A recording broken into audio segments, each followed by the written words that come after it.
17 सितंबर 2024 बाबा का साकार मुरली। मीठे बच्चे, यह राज्य सभी को सुनाओ कि आबू सबसे बड़ा तीर्थ है। यहाँ स्वयं भगवान ने यहाँ से सबकी सद्गति की है। आज का प्रश्न है, कौन सी एक बात मनुष्य अगर समझ जाए तो यहाँ भीड़ लग जाएगी? उत्तर, मुख्य बात समझ ले कि बाप ने जो राजयोग सिखाया था वह अभी फिर से सिखा रहे हैं। वह सर्वव्यापी नहीं है। बाप इस समय आबू में आकर विश्व में शांति स्थापना कर रहे हैं। उसका जड़ यादगार दिलवाड़ा मंदिर भी है। यदि यहाँ चैतन्य में बैठे हैं, यह चैतन्य दिलवाड़ा मंदिर है। यह बात समझ लो, आबू की महिमा हो जाए और यहाँ भीड़ लग जाए। आबू का नाम वाला हो गया तो यहाँ बहुत आएंगे। ओम शांति। बच्चों को योग सिखाया और सब जगह सब आपो ही सीखते हैं। सिखलाने वाला बाप नहीं होता, एक दो को आपो ही सिखलाते हैं। यहाँ तो बाप बैठ सिखलाते हैं बच्चों को। रात दिन का फ़र्क है। यहाँ तो बहुत मित्र संबंधी आदि याद आते रहते हैं। इतना याद नहीं कर सकते हैं, इसीलिए देही अभिमान बहुत मुश्किल बनते हैं। यहाँ तो देही अभिमानी तुमको बहुत जल्दी बनना चाहिए। बहुत है जिसको कुछ भी पता नहीं है। शिव बाबा हमारी सर्विस कर रहे हैं, हमको कहते हैं अपने को आत्मा समझ बाप को याद करो। जो बाप इसमें विराजमान है, यहाँ विराजमान है, उसको याद करना पड़ता है। बहुत बच्चे हैं जिसको निश्चय ही नहीं है कि शिव बाबा ब्रह्मा तन द्वारा हमको सिखला रहे हैं। जैसे और लोग कहते हैं, हम कैसे निश्चय करें, ऐसे यहाँ भी है। अगर पूरा निश्चय होता तो बहुत प्यार से बाप को याद करते करते अपने में बल भरते, बहुत सर्विस करते, क्योंकि सारे विश्व को पावन बनाना है ना। योग में भी कमी है तो ज्ञान में भी कमी है, सुनने में भी है तो, परंतु धारण नहीं होती है। धारण अगर हो तो फिर औरों को भी धारण करावे।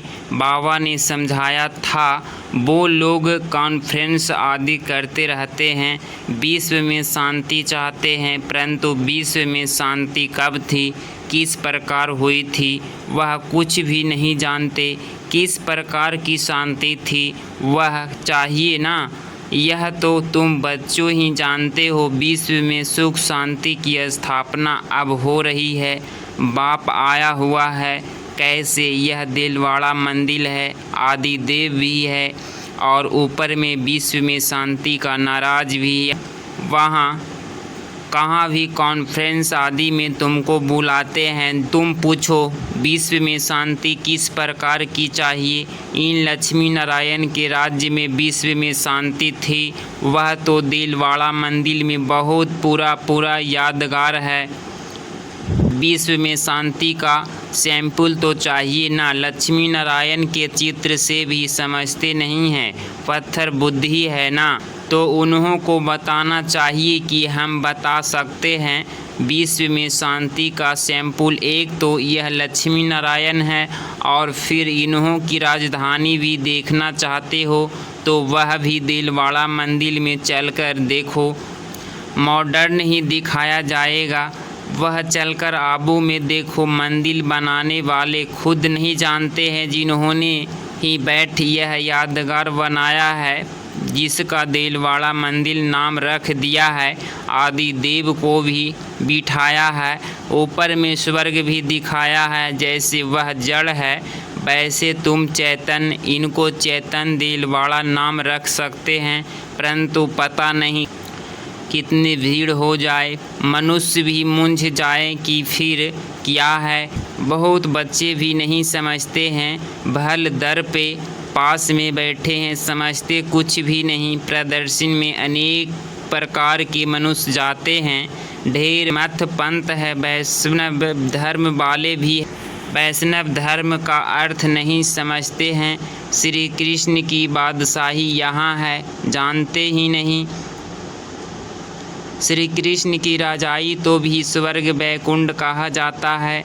बाबा ने कहा था, जहाँ बुलावा हो वहाँ जाकर तुम समझाओगे। और विश्व में शांति कब थी? यह आबू सबसे उच्च तीर्थ है, क्योंकि यहाँ बाप विश्व की सतगति कर रहे हैं। आबू पहाड़ी पर उनका सैंपल देखना हो तो चलकर दिलवाड़ा मंदिर देखो। विश्व में शांति कैसे स्थापना की है उसका सैंपल है। सुनकर बहुत खुश होंगे, जैनी लोग भी खुश होंगे। तुम कहेंगे यह प्रजापिता ब्रह्मा हमारा बाप है, आदि देव। तुम समझते हो, फिर भी समझते नहीं है। कहते हैं ब्रह्मा कुमारियाँ पता नहीं क्या करती है। तो अब तुम बच्चों को आबू की बहुत ऊंची महिमा करके समझाना चाहिए। आबू है बड़े ते बड़ा तीर्थ, बॉम्बे में भी समझा सकते हो। आबू पहाड़ बड़े तो बड़ा तीर्थ है, क्योंकि परमपिता परमात्मा ने आबू में आकर स्वर्ग की स्थापना की है। कैसे स्वर्ग की रचना रची है, वह स्वर्ग का और आदि देव का मॉडल सब आबू में है, जिसको कोई भी मनुष्य समझते नहीं। हम अब जानते हैं, तुम नहीं जानते हो, इसीलिए हम तुमको समझाते हैं। पहले तो तुम पूछो कि विश्व में शांति किस प्रकार चाहते हो? कभी देखा है विश्व में शांति हो? इसके लक्ष्मी नारायण के राज्य में थी। एक ही आदि सनातन देवी देवता धर्म था। इसकी डिनाइस्टी का राज्य था। चलो तो इन्हों की राजधानी का मॉडर्न आबू में तुमको दिखावे। यह तो है ही पुरानी पतित दुनिया। नई दुनिया में तो नहीं कहेंगे ना। नई दुनिया का मॉडर्न तो यहाँ है। नई दुनिया अब स्थापना हो रही है। तुम जानते हो तब बतलाते हो। सभी नहीं जानते, न बतलाते, न समझ में ही आता। बाप है बहुत सहज। ऊपर में स्वर्ग की राजधानी खड़ी है, नीचे आदि देव बैठा। हम भी कहते हैं वह है ग्रेट ग्रेट ग्रैंड फादर। ऐसी तुम महिमा सुनाएंगे तो सुनकर खुश होंगे भी। वो बराबर एक्यूरेट कहो। तुम श्री कृष्ण की महिमा करते हो, परंतु तुम जानते तो कुछ नहीं हो। श्री कृष्ण तो वैकुंठ का महाराजा, विश्व का मालिक था। उसका तुम मॉडर्न देखना चाहते हो। चलो आबू में तुमको वैकुंठ का मॉडर्न दिखलाएंगे। कैसे संगम युग पर राजयोग सीखते हैं, जिससे फिर विश्व की मालिक बने हैं, वह भी मॉडर्न दिखावे। संगम युग की तपस्या भी दिखावे। प्रैक्टिकल में जो हुआ था उनका यादगार दिखाए। शिव बाबा जिनके लक्ष्मी नारायण का राज्य स्थापना किया, उनका भी चित्र है। अम्बा का भी मंदिर है। अम्बा को कोई 10-20 भुजा नहीं है, भुजाएं तो 2 ही होती है। तुम आओ तो तुमको वैकुंठ भी आबू में दिखाए। आबू में ही बाप ने आकर सारे विश्व को हेवन बनाया है, सतगति दी है। आबू सबसे बड़ा तीर्थ है। यह सब धर्म वालों की सतगति करने वाला एक ही बाप है, उसका यादगार। चलो तो आपको आबू में दिखाए। आबू की तो तुम बहुत महिमा कर सकते हो, तुमको सब यादगार दिखाए। क्रिश्चियन लोग भी जानना चाहते हैं प्राचीन भारत का राजयोग किसने सिखाया, क्या? बोलो चलो आबू में दिखाए। वैकुंठ भी पूरा एक्यूरेट बनाया है। ऊपर छत में तुम ऐसा नहीं बना सकते हो, तो यह अच्छी रीति बनाना है। धक्का खाते हैं वह भी आकर समझे। तुम्हारा आबू का नाम वाला हो गया तो बहुत आएंगे। आबू बहुत मशहूर हो जाएगा। जब कोई पूछते हैं कि विश्व में शांति कैसे हो, सम्मेलन आदि में नियंत्रण देते हैं, तो पूछना चाहिए विश्व में शांति कब थी? वह जानते हो विश्व में शांति कैसे थी? चलो हम समझाएं। मॉडर्न्स आदि सब दिखाए, ऐसे मॉडर्न और कहाँ भी नहीं है। आबू ही सबसे बड़ा उच्च तीर्थ है, जिसमें बाप ने आकर के विश्व की शांति, सर्व की सद्गति की है। यह बातें और कोई नहीं जानते। तुम्हारे में भी नंबर 12 है। भल बड़े महारथी म्यूजियम आदि संभालने वाले हैं, परंतु ठीक रीति किसको समझते हैं वह नहीं। रीढ़ तो कहते हैं ना, बाबा सब कुछ समझते हैं। जो भी यहाँ भी है उसको समझते हैं। कौन कौन पुरुषार्थ करते हैं, क्या पद पाएंगे। इस समय अगर मर पड़े तो कुछ भी पद पा नहीं सकेंगे। याद की यात्रा की मेहनत यह समझ नहीं सकते। बाप रोज रोज नई बातें समझाते हैं, ऐसे ऐसे समझ कर लो आओ, यहाँ तो यादगार कायम है। बाप कहते हैं मैं भी यहाँ हूँ, आदि देव भी यहाँ है, बैकुंठ भी यहाँ है। आबू की बहुत भारी महिमा हो जाएगी। आबू पता नहीं क्या हो जाएगा। जैसे देखो, कुरुक्षेत्र को अच्छा बनाने के लिए करोड़ों रुपये उड़ाते रहते हैं। कितने ढेर मनुष्य जाकर वहाँ इकट्ठे होते हैं, इतनी बदबू गंदगी होती है, बात मत पूछो कितनी भीड़ होती है। समाचार आया था कि भजन मंडली की एक बस नदी में डूब गई। वह सब दुख है ना, अकाल मृत्यु होती रहती है। यहाँ तो ऐसे कुछ होता नहीं। यह सब बातें तुम समझा सकते हो। बातचीत करने वाला बड़ा सेंसिबल चाहिए। बाप ज्ञान का पंप कर रहे हैं, बुद्धि में बिठा रहे हैं। दुनिया थोड़े ही इस बातों को समझती है। वह समझते हैं नई दुनिया का सैर करने जाते हैं। बाप कहते हैं इस दुनिया पुरानी गई तो वह समझते हैं। वह तो कहते हैं 40,000 वर्ष पड़े हैं, तुम तो बतलाते हो कि सारा कल्प ही 5,000 वर्ष का है। तो पुरानी दुनिया का तो मौत सामने खड़ा है। इसको कहा जाता है घोर अंधिकारा। कुंभकर्ण की नींद में सोए पड़े हैं। कुंभकर्ण आधा कल्प सोता है, आधा कल्प जागता था। तुम कुंभकर्ण थे। यह खेल बड़ा वंडरफुल है। इन बातों को सब थोड़े ही समझ सकते हैं, कैसे ही भावना में आ जाते हैं।